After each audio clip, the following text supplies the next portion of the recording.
bangsa dan didirikan pada November tahun 1945. Yayasan ini nantinya melahirkan sekolah menengah Kok grogi Viola. Kalau mau dikatkan ini.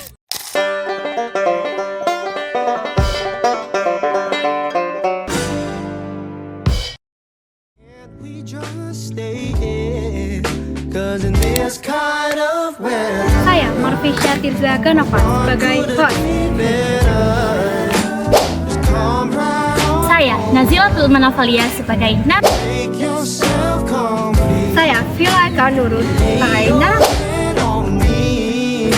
Saya Kumpul Lesmana, saya Naras. Saya Yuda Sari Nugroho sebagai Naras.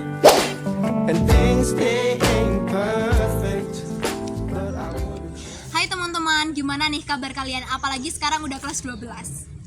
Yang pasti sih ya stres, karena kan kita kan ada di kurikulum Merdeka yang ada P5-nya, dan P5-nya itu kan ada praktek-prakteknya yang banyak banget dan banyak variasinya.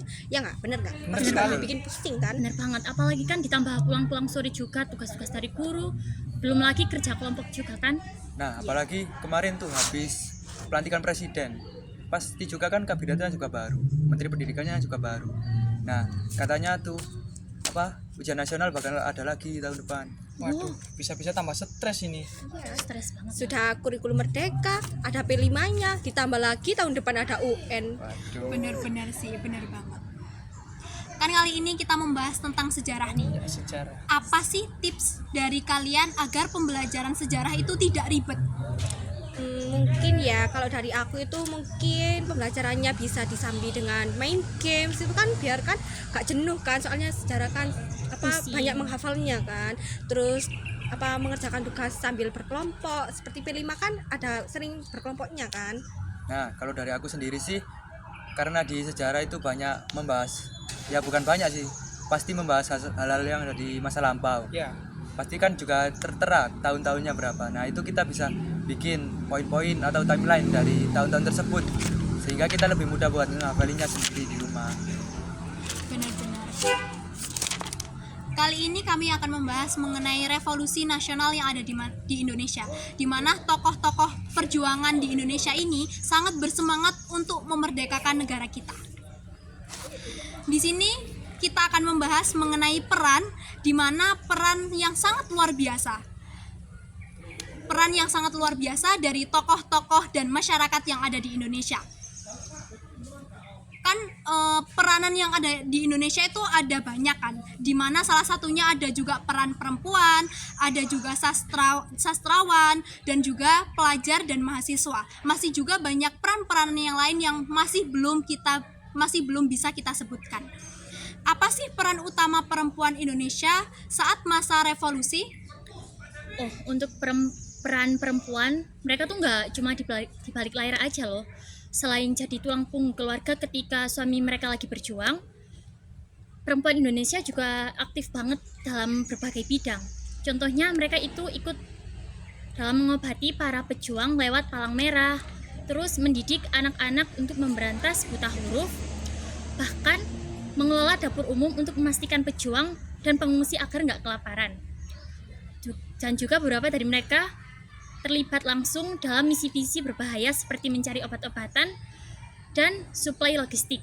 Jadi perempuan Indonesia itu benar-benar hebat. Hebat banget perempuan zaman dulu ya. Wah, keren ya. Bahkan nggak hanya dari perempuan-perempuan masa sekarang saja yang keren, bahkan udah dari zaman dahulu perempuan-perempuan itu nggak kalah kerennya dari para laki-laki. Perempuan kan juga berperan nih di dunia pendidikan, medis, dan lain-lain. Jadi sistem apa yang mereka terapkan dalam sistem pendidikan yang ada pada masa revolusi? Oke.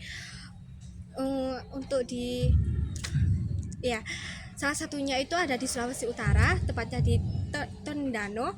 Mereka mendirikan Yayasan Pendidikan Bangsa, dan itu didirikan pada November 1945. Yayasan ini nantinya akan melahirkan Sekolah Menengah Rendah Kebangsaan atau biasa disebut dengan SMRK.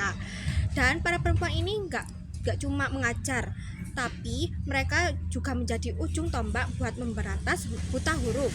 Dan yang paling hebatnya lagi, mereka udah terlatih di bidang intelijen, fisik, dan nasionalisme.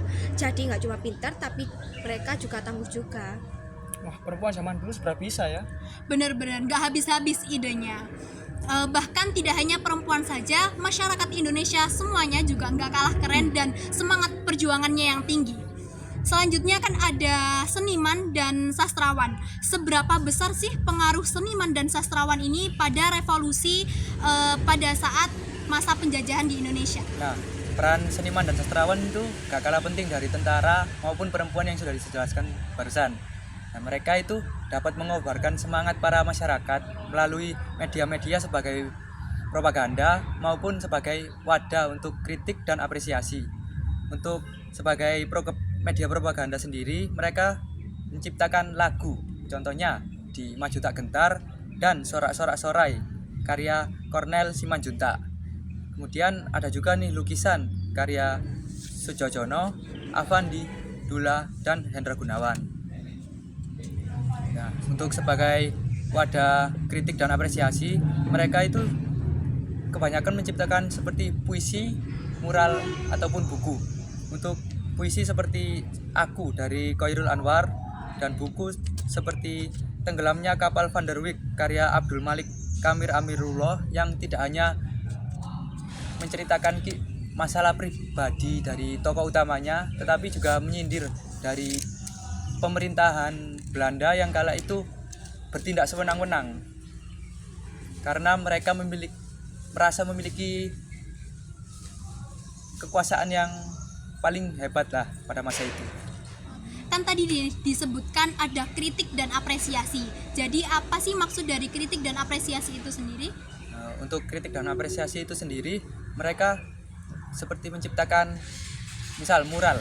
Mereka akan memberi kritik kepada misalnya ke pemerintah Belanda yang di bawahnya itu yang diangkat dari masyarakat Indonesia sendiri. Jika pekerjaan mereka misal kurang mumpuni, maka para seniman atau sastrawan akan menciptakan kritik-kritik melalui kata-kata yang mungkin tidak akan terlihat seperti mengkritik, tetapi jika ada yang membacanya dan paham, maka itu akan sangat mendalam artinya. Ternyata tugas seniman bukan hanya untuk menghibur saja ya. Ya. Mereka sangat-sangat hebat juga. Jadi kan tadi udah disebutkan nih seniman dan sastrawan, perempuan juga kan ada nih juga di mana peran pelajar dan mahasiswa yang ikut berperan dalam revolusi. Jadi apa nih peran pelajar dan mahasiswa pada masa revolusi tersebut? Ya baik. Peran pelajar dan mahasiswa dalam revolusi nasional Indonesia itu sebenarnya sangat besar. Dimulai dari angkat-angkat senjata hingga angkat-angkat buku tebal. Bener juga sih, kan dulu nggak ada internet sama ibu kan ya? Iya.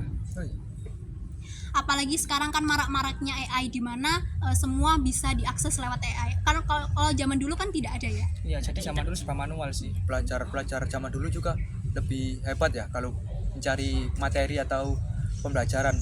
Misal ke perpustakaan, mereka mencari buku satu-satu manual. Kalau pelajar sekarang mungkin udah males tuh, tinggal ketik aja di internet. Benar sih. Tahu siapanya sih. Lebih effort zaman Iya. dahulu ya daripada zaman sekarang. Karena zaman sekarang nih banyak akses-akses di mana kita mudah bahkan sangat mudah untuk mencari informasi atau wawasan-wawasan lainnya. Jadi pelajar dan mahasiswa juga berperan sebagai agen perubahan, penyebar ide kemerdekaan dan terlibat langsung dalam pertempuran dalam melawan para penjajah. Mereka seringkali juga menyelundupkan surat-surat rahasia mirip dengan menyelundupkan contekan-contekan ke dalam kelas. Tapi saat itu rasa risikonya jauh lebih besar dibandingkan dengan sekarang. Nah betul tuh, kalau sekarang mungkin kalau kita ketahuan nyontek di kelas saat ujian, mungkin kita cuma dihukum atau dimarahin. Mentok-mentok juga dikasih poin. Kalau zaman dulu bisa-bisa langsung dibunuh tuh di tempat. Iya. Dari pembahasan kita kali ini bisa nih ditarik kesimpulan agar teman-teman yang melihat video atau podcast ini bisa lebih mudah dipahami. Kiranya apa ya kesimpulan yang bisa kita tarik dari pembahasan kali ini? Oke, untuk menurut aku ya, dalam revolusi nasional Indonesia, peran rakyat menjadi faktor penting dalam mempertahankan kemerdekaan perempuan, seniman, dan sastrawan. pelajar dan mahasiswa turut berkontribusi dalam berbagai bidang mengukir sejarah bangsa yang membanggakan. Benar banget. Nah, bisa juga nih pahlawan nasional, pahlawan revolusi itu tidak hanya dari kalangan militer, bisa juga itu dari para wanita, pelajar ataupun seniman itu juga termasuk pahlawan. Jadi intinya tokoh masyarakat itu bisa juga jadi pahlawan ya. Ya, semuanya bisa menjadi pahlawan. Benar juga. Bahkan pada saat zaman dulu pun semua masyarakat ikut berkontribusi dalam memperjuangkan kemerdekaan Indonesia. Benar sekali. Siapakah jika masyarakatnya ikut memberi kontribusi dalam revolusi nasional tuh gimana tuh caranya? Kok gimana tuh? Kan santai aja. Iya, jadi gimana mereka kok bisa mereka ikut andil dalam revolusi nasional? Itu juga dari peran seniman dan sastrawan tadi yang seperti media propaganda, seperti lagu Maju Tak Gentar kan bisa tuh membakar semangat. Terus mural, misal contohnya kayak yang Merdeka atau Mati tuh pasti bakal berkobar-kobar tuh. Menyala. Semangat ya. Iya benar. Semangatnya yang menyala. Benar-benar. Nyala bangku. Bahkan kalau mungkin dibicarakan dengan kata-kata sekarang nih, semangat para pejuang zaman dulu itu bisa dikatakan bisa menyala abangku semangatnya. Nyala bangku. Menyala. Sangat-sangat menyala. Kan tadi udah nih disebutkan kesimpulannya oleh Mbak Viola. Berarti sudah sampai di sini diskusi kita kali ini. Apalagi waktunya juga sudah mepet. Sampai ketemu di podcast Sejagat selanjutnya. Sejarah gak ribet.